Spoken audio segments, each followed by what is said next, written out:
नमस्कार दोस्तों, चैनल में आप सभी का स्वागत है। चैनल को सब्सक्राइब करें, लाइक करें और शेयर करें।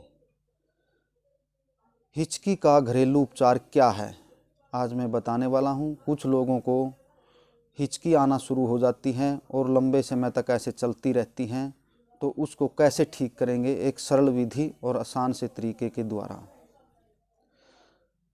नारियल की एक गिरी लीजिए और धागे वाली मिश्री लीजिए, दोनों को अपने मुंह में रखिए और चबाइए, उसको धीरे धीरे चूसिए। इससे आपकी हिचकी ठीक हो जाएगी। धन्यवाद दोस्तों।